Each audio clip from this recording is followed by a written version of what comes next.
Okay, so let's look at this again. So pi r squared, there's two ways you can approach this.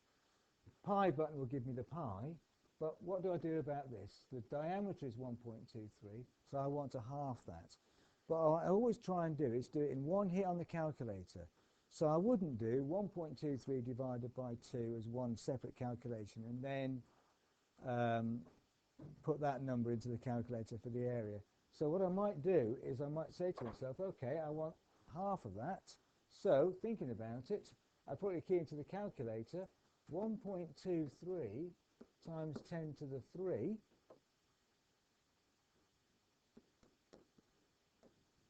over 2, or divided by 2, equals, that gives me half the diameter, which is the radius. And then I'm going to square that. So square the answer by hitting the square button. So that gives me the radius squared, and then times by pi.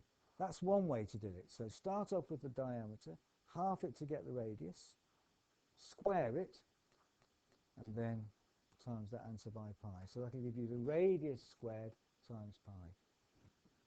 Or, and this is the neatest way to do it, using the calculator button so it looks like the formula, I want to put in pi times the radius squared. So I go pi, hit the pi button, times, open bracket, because I'm going to put the 1.23 times 10 to the 3 using the fraction button over 2. So I see the diameter divided by 2, close the bracket, and then squared. So pi times, open bracket, 1.23 times 10 to the 3 divided by 2, or use the fraction button, close the bracket, squared. What answer do you get, Josh? Equals. When I hit the thing shot, put the chill underneath. Yeah. Step underneath the 3, is that right? Go like that.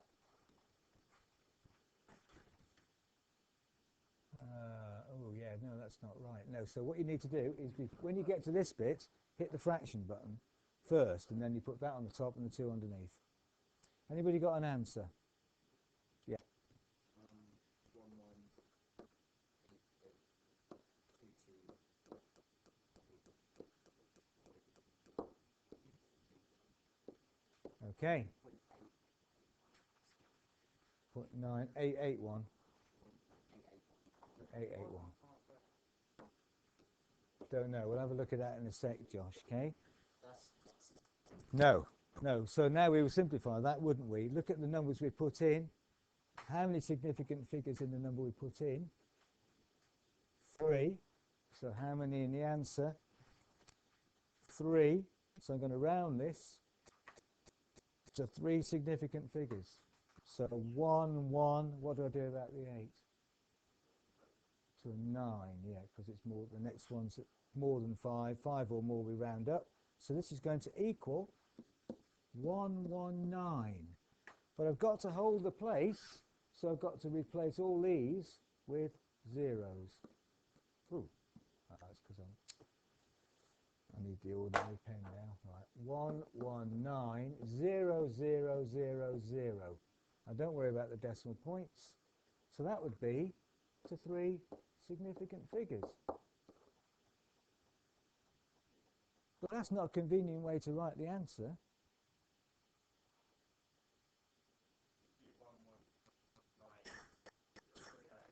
Yeah, 1190 kilo, or whatever the unit is. What is the unit? We're measuring in millimetres, so this would be in cubic millimetres. So we wouldn't really talk about kilocubic millimetres, so we'd probably call it times 10 to the 3 cubic millimetres.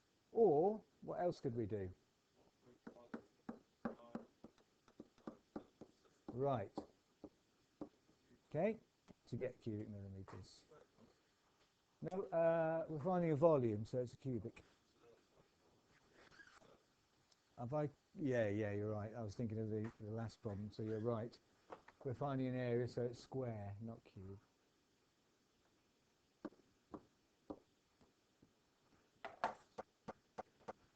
Okay. So a lot in that. You've got to remember the formula. You've got to be able to put it into the calculator accurately in one hit. And then you've got to write the answer to an appropriate accuracy. So that's general stuff that you should be doing. Number 2. Rearrange Ohm's law for the resistance. Anybody tell me what Ohm's law is? What do you mean by V over I? Yeah, V equals IR. Who said V over IR? Are you thinking of that triangle thing? Yeah.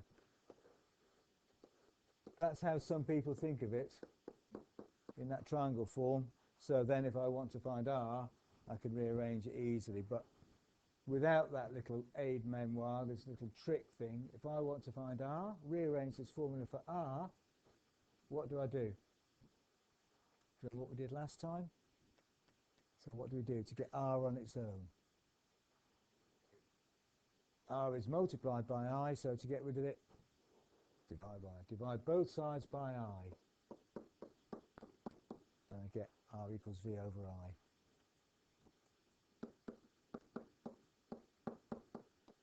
Something is going to be a recurring theme throughout this unit is rearranging formulae. It's not something that occurs in any of the assignments actually, but it's a skill that I think you need. So what I'm going to do is just do a few every now and then. If you look at chapter 10, that talks about rearranging formulae. So if you want to get your head around this sort of thing, look at chapter 10.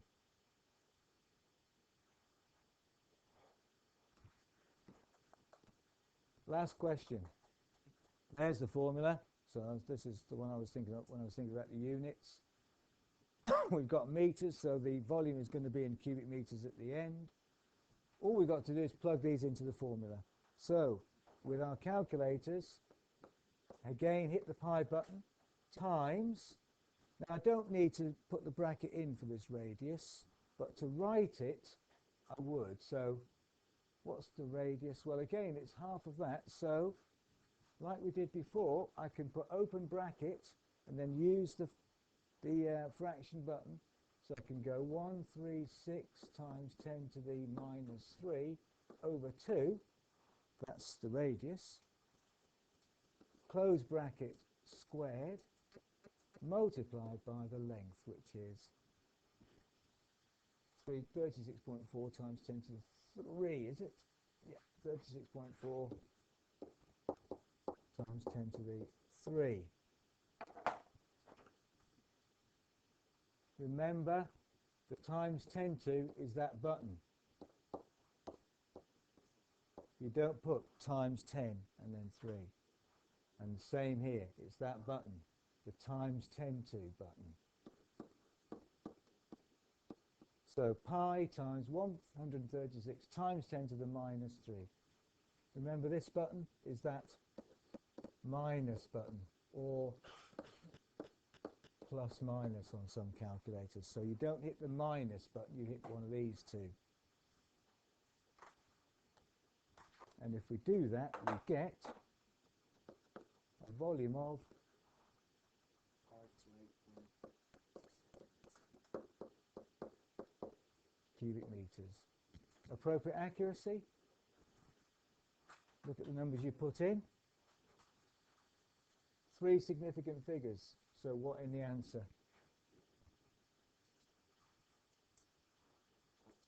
529. You could go maybe one more, so 528.8, but certainly not 4. I would go to 3 and just call it 529 cubic meters to 3 significant figures. Okay, Sonny? If you look at this, this is an important point. Look at this. You do the calculator. You are not losing accuracy by going from there to there. The accuracy is not there in the first place, if you think about it. The accuracy is governed by the numbers you put in, and they're only to 3 significant figures. So you're not losing accuracy by cutting that down from 5 to 8.77 to 529, because there isn't that accuracy there in the first place. So do that, okay? Okay. So aims for today. Well, I put these aims up for myself as well as you. Histograms and cumulative frequency curves, we've looked at that. Look at the video clips for that.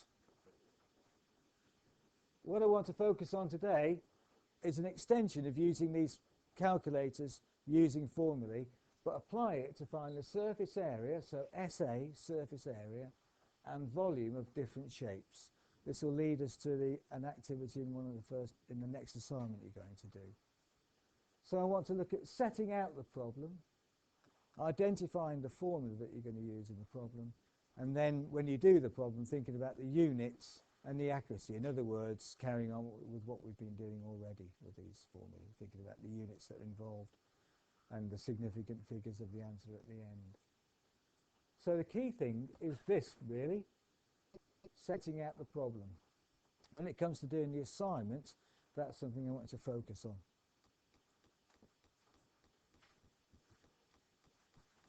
Okay. So these formulae, finding areas of common shapes, you might recognise some of them. The area of a parallelogram, it's the base times the height. But if you notice the height, it's the perpendicular height, it's sometimes called. So it's not the length of one of the diagonal side here or the sloping side, it's the perpendicular height for a parallelogram. So you might well have to find that. Area of a triangle, a half times base times height. You might recognise that. That's the area of a triangle. Trapezium, area is a half a plus b times the height. So a half of a plus b, a is the one top bit, b is the bottom bit, and multiply that by the height. And so on. Area of a circle, we know, pi r squared, or pi d squared over 4. Interesting to look at this one for a second. The area of a circle is pi r squared, but the radius is half the diameter, so this equals pi times the diameter over 2 squared. So that means the diameter squared over 2 squared, which is 4. So we could write that as pi times the diameter squared over 4. Another way of writing that. So that's the same formula, just written a different way. A semicircle, a half pi r squared, and so on. The area of a sector of a circle is interesting because if you look at that one, we divide our circle into 360 degrees.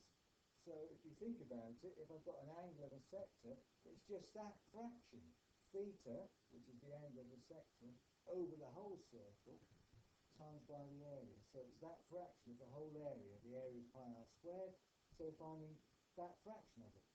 If the angle was 90 degrees, it would be 90 over 360, which is a quarter. So we're finding a quarter of the area of the whole circle. So 90 would be a quarter, wouldn't it? So that's where that formula comes from. A lot of these formulae, you can see how they're arrived at from the basic formulas of the area. So this one, not one we're going to be particularly using, but the area is pi times AB, where A and B are these dimensions of the ellipse. But we're not using that particularly. So, using formula like that to find areas of common shapes. And also shapes that are made up from combinations of them. So if you look at the chapter starting on page 146, and areas of common shapes, it's all about using those formulae and then arriving at the area of composite shapes. I'm hesitating because this wasn't on, so I might lose the sound on that, never mind. So if you carry on and look at this, you'll see there's exercise that follow on in the chapter. So if we look through the chapter, you'll see worked examples, and then you'll see chapter exercise 70 on page 148, exercise 71 on page 150, and so on. Gradually introducing new ideas, looking at composite shapes and working out the areas. What I want to do now is just give you a chance, half an hour, to have a go. I'm not saying you've got to work all the way through all of these exercises. I want you to find questions that test you. So in other words, that you've got your own textbook, hopefully. You can then go to the exercise you want to have a look at. Have a look at some of the work problems and see how they do them, because afterwards we're going to be discussing the idea of setting out these things, and then have a go at some questions. So I'm going to give you half an hour now. Yeah, half an hour now to have a go. Keep the noise level down to an absolute minimum so you can focus on the maths, and I'll put a little bit of background music on. Any particular ones you want to have a look at out of here? Got this idea of using Pythagoras. Pythagoras comes in. So if you've not seen Pythagoras, look it up in the textbook, practice it. If you have seen it but you've forgotten it, it's a squared plus b squared equals c squared, isn't it? So that's Pythagoras. And of course you might need to find either a or b or c, so we need to be able to rearrange that formula. So make sure you're happy with that, please. Common to use Pythagoras. Are there any particular questions? Good. Okay. You might find it get a bit harder as you go along. If it does get hard and you really can't suss out what it is, ask other people. You might find I've done it as a video clip, so look for it in there. I've done quite a few solutions, but not all of them. Okay. And if you can't find it there, come and find me. Make a note you're going to come and find me and sort it out. Don't just leave it, otherwise you won't improve. Your technique won't be improved. So don't just forget about it. I can only lead you on, can't do it all for you. So there are no particular problems there, nothing you want me to go through on here. All right, let's move on then. If you turn to the chapter starting on page 162, volumes and surface areas of common solids, page 162.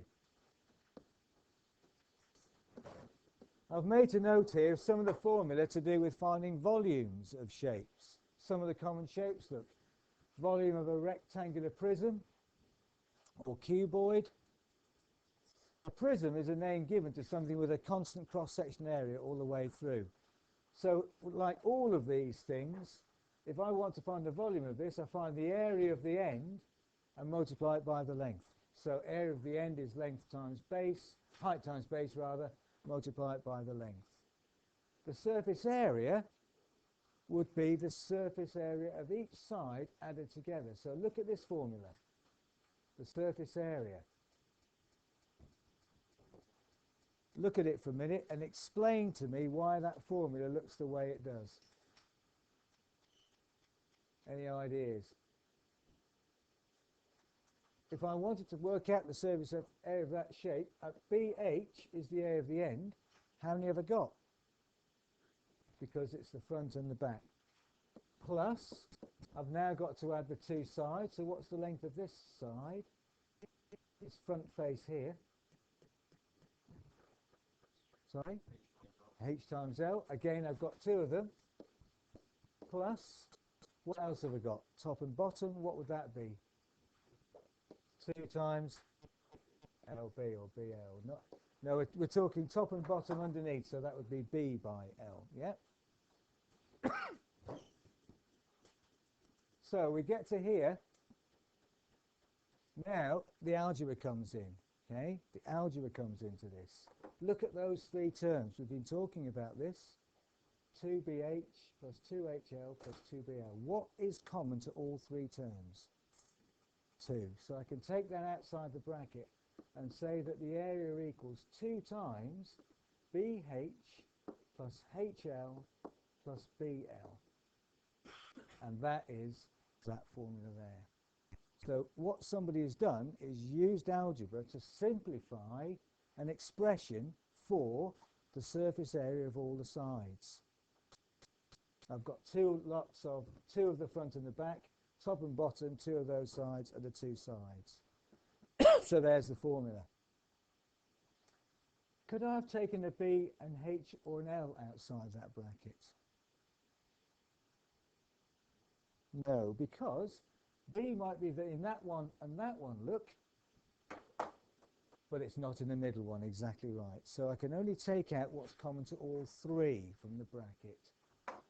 Now there's one problem with writing a formula like this to find the surface area, and that is that if you're given a shape like this, you automatically just use the formula without thinking about it. And knowing about the assignment that's coming up and the problems that people in the past have had, this is a problem, okay? So the reason is it could be some sort of shape where one of these ends, say this back end here, is attached to something.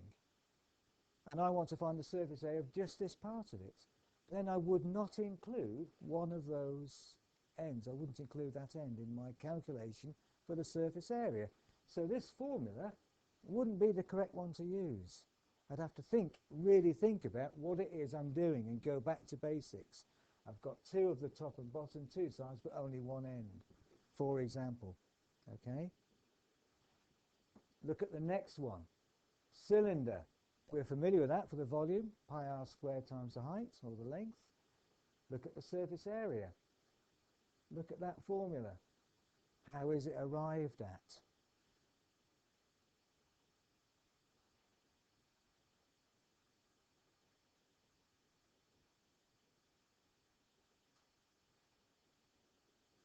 Any ideas? Let's look at it. 2 pi r squared. Why does it include 2 pi r squared? Right, top and bottom. So that's the easy bit, 2 pi r squared. Don't forget, we've just been mentioning, if it's attached to something, you might well only be interested in one end. And it might be an open cylinder, in which case it's got no ends. So to find the surface area of a cylinder, you wouldn't necessarily just blindly use that formula, because it might not have any ends to it. So in which case we'd only use this bit, wouldn't we? So this must be the surface area of the sides. Anybody see how that's arrived at? That's not an easy question, but look at it. The area of the side of this cylinder.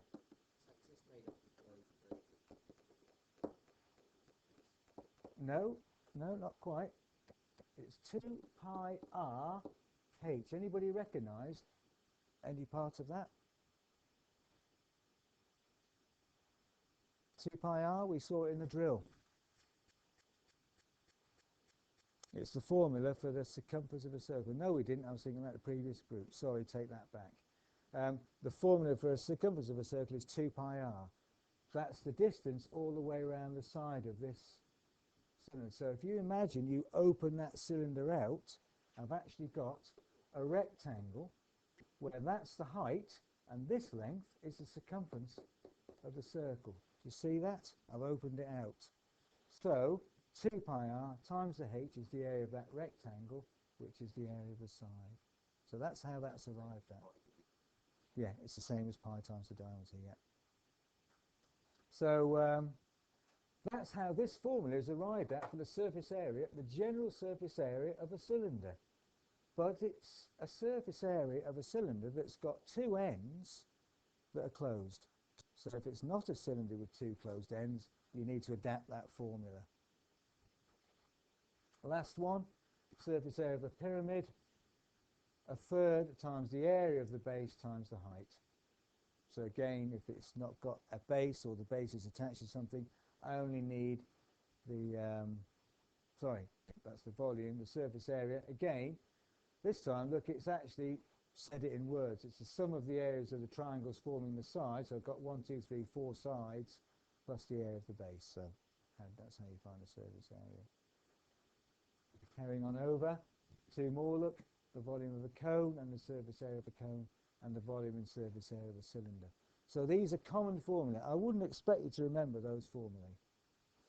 Maybe the cylinder and the circle, you know, but not cone and the sphere. But if you were doing something in an engineering workshop where you were always finding out the surface area of ball bearings or something for different components, you would get to know that formula for the volume and surface area.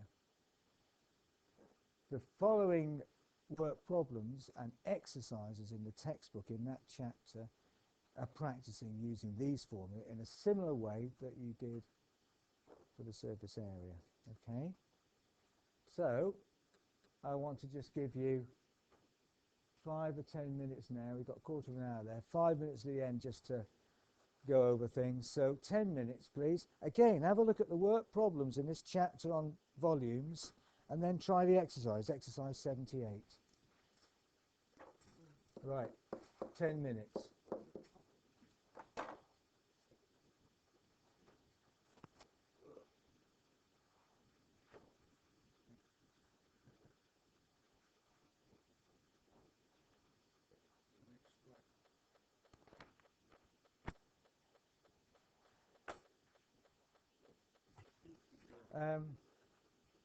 Number 2,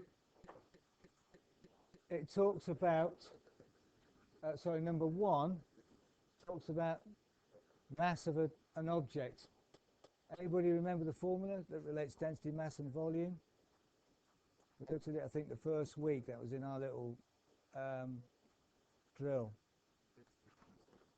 Density is mass over volume, thank you. Okay, so guys, density is mass over, so what do I do to get mass? Times it. So mass is density times volume. So that will help you for question number 1. But be careful of units. Okay, look at the units density is in. You need your volume to be in the same units to be able to find the mass. Comments on that? Thinking about setting the problem out, the formula that you're using, and units and accuracy. Any comments from what you were doing? I've got a few I want to make, but I wondered if you had, Josh. Any comments? Setting out? What am I going to say? Sorry? What was it that it's a good idea to do when you've got a written problem in front of you?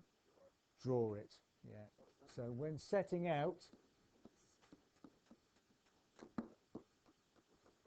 draw the problem.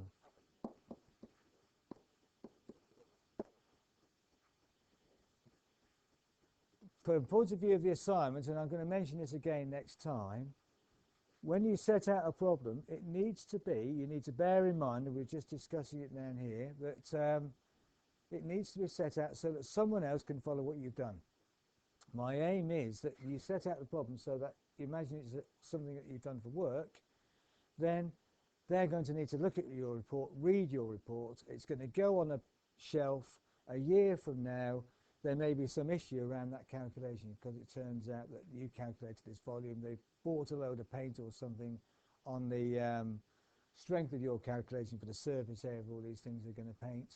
And then there's an issue. They've over-ordered or they've under-ordered, and they're going to come back to you and say, what was that calculation you did? So you need to go and find that report and prove that what you did makes sense. So it needs to make sense to you in the future, needs to make sense to someone else who's going to read it and maybe set a budget on it. So that's going to be very important when it comes to the assignment. How you set out the problem and whether or not it makes sense to me clearly without me having to really puzzle it out and try and work out what you've been trying to do is as important as the answer. So it will come back to you if it doesn't make sense, even if you've got the right answers. So setting it out and drawing the problem. Clear method. Can you wait until I finish this before you pack up? Clear method. Particularly for the surface area, because as I've mentioned already, you might not be including all the particular bits. So draw, you are doing that, draw the surface area of each bit and then add them together. Might be one way to go about doing it, okay? So setting out the problem is important. The formula.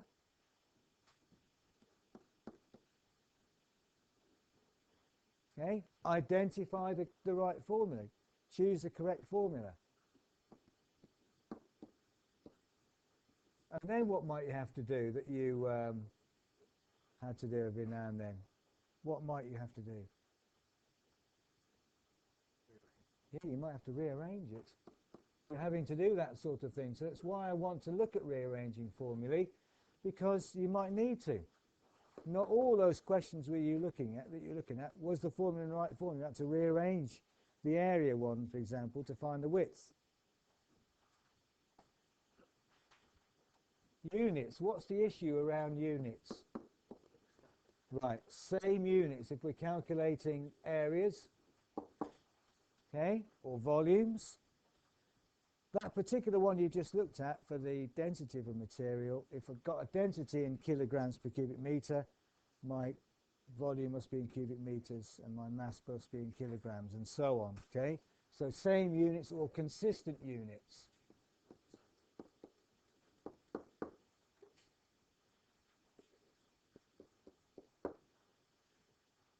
Let me just finish this off, Josh, then you can discuss that. The last point,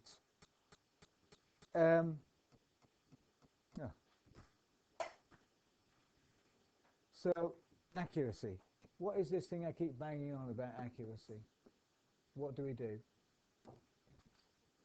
Right, answer to an appropriate number of significant figures. Appropriate number of significant figures. It might be worth making a note of that. I want you to consider that when you're doing questions. Set it out, draw the problem. Make sure it's a clear method. That will help you not to make mistakes, as well as help someone else to follow what you're doing. You've got to identify the formula and check it's in the right form. Might involve rearranging it. You've got to check the units are consistent. You've had problems, you've had to address that already. And then finally, I'd like you to give me your answer to an appropriate accuracy. I don't want loads of decimal places when you give in your report. Okay? Any last points? Okay. We'll stop there then, and I'll see you next week.